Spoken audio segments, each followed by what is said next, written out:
Hi, welcome back to the channel. My name is Jay, and I'm a historian who clearly likes talking about the past, and I'll keep doing so until I don't breathe anymore. Anyway, if you haven't been following me, or you just found this video, I should let you know this is actually part 8 of a 9-part series in which I read out my thesis entitled The Submarine and Maritime Strategy.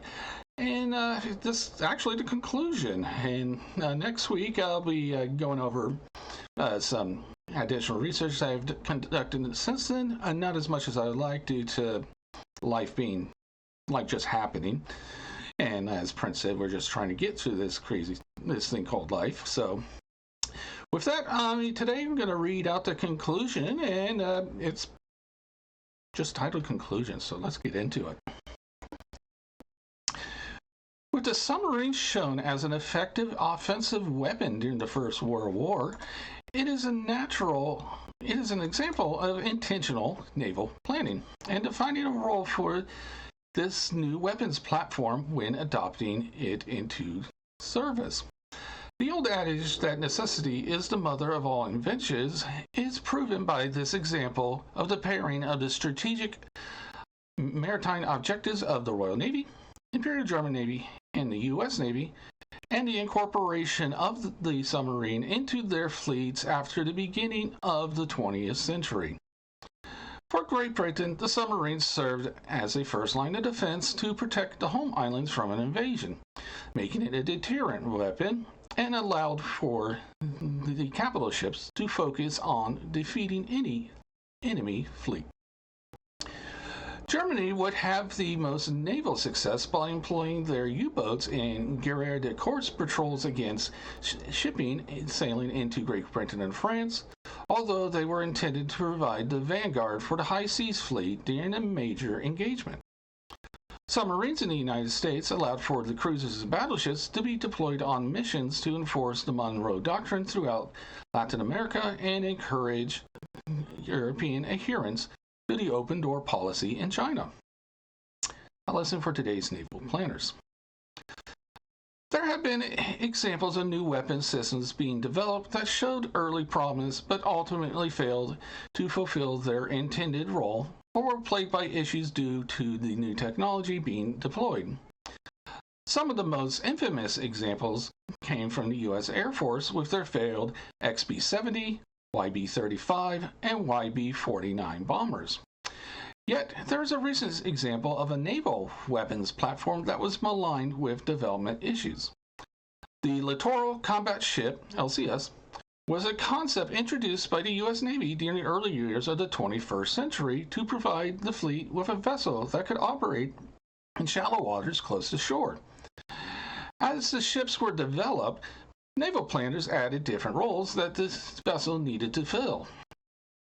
By the time the first keel was laid, the LCS was planned to fulfill the roles of minesweeping, anti-submarine warfare, anti-drug interdiction, intelligence gathering, special operations deployments, and the traditional anti-piracy patrols and naval combat.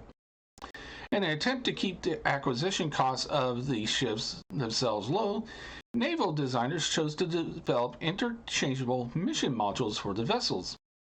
The intention was that when the ship was ordered to transition between roles, the vessel would return to port and the current mission modules would be switched out for different ones.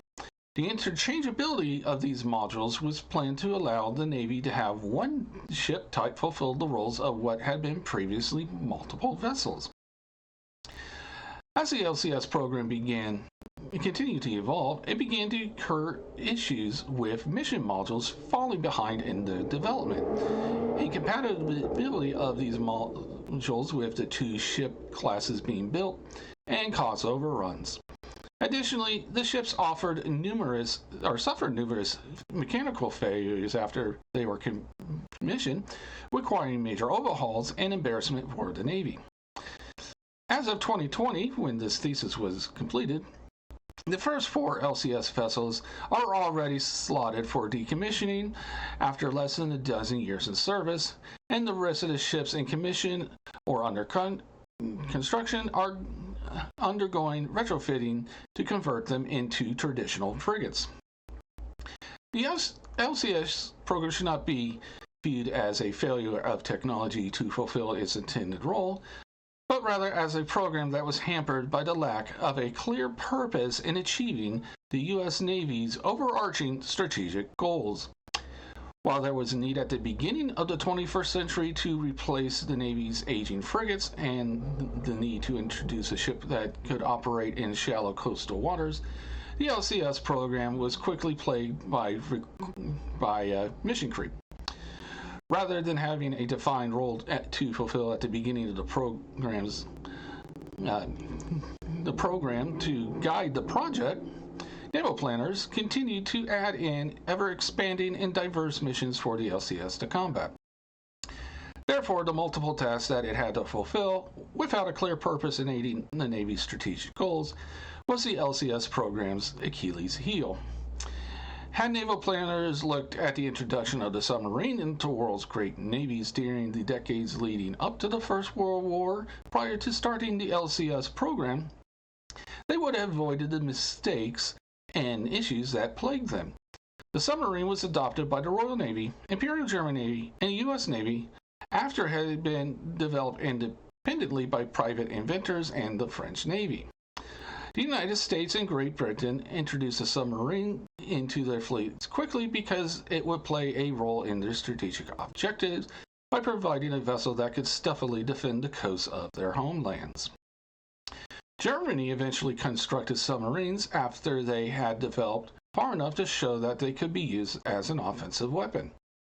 Rather than building the weapon, then defining its role, the navies of the early 20th century had a strategic mission that needed a platform that it could fulfill. By contrast, the U.S. Navy has spent time and resources during the past few decades developing the electromagnetic railgun.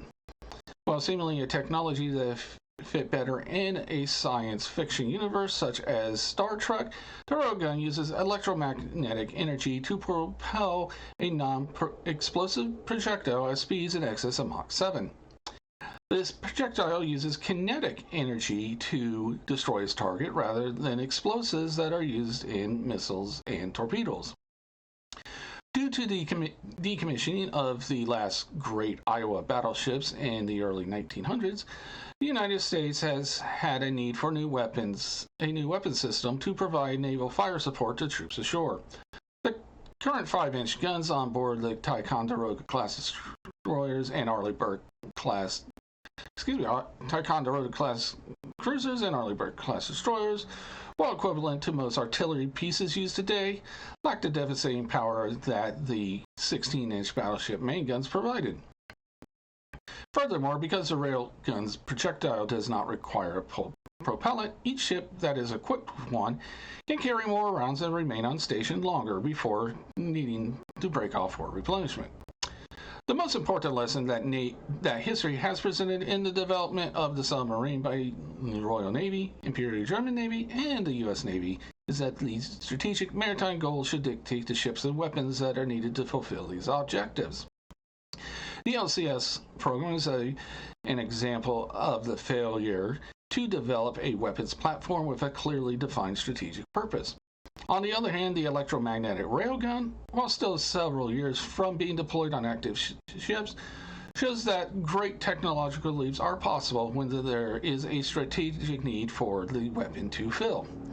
Future naval planners should take these lessons to heart when developing the fleets of the future. While the need to build or maintain colonial empires has become a relic of the past, there will continue to be a need for the world's many nations to project its power and influence on the high sea. It should also be noted that the era of rapid maritime technological change that existed at the beginning of the 20th century may not present itself again. The geopolitical situation that exists at the time of this thesis has shown that warfare, regardless of the discipline, has become increasingly reliant on computers. In this new world of cyber warfare, the need to develop new classes of warships may not present itself in the manner in which it did over a century ago. The submarine, along with the destroyer, has become the primary workhorses of the navies of the world, and there is no indication that this will change in the future.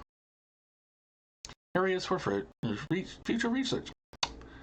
There is a gap in historiography that exists in which a scholar has yet to focus their research on the submarine in the same manner that Lambert used to study the Fisher era of the Royal Navy in regards to Germany and the United States. As discussed previously, the early developments of the submarine in the Imperial German Navy and the U.S. Navy have been overlooked in the historiography in favor of the battleships. Mahon's influence on maritime strategic thinking, and the rise of Germany and the United States as naval powers during the years leading up to the Great War. Whether this gap is filled by a single work or multiple works remains to be seen. As discussed earlier, there's also a need to examine Mahon's thoughts on the submarine in further detail. After his retirement from active naval service, he became a prolific writer and commentator on maritime affairs, and there are 5,000 pages of his works that should be examined to explore his thought and position on those early submarines. Furthermore, there exists a need to explore the extent of Mahon's influence on the generation of naval leaders that built the great navies of the First World War and who commanded those ships in that conflict.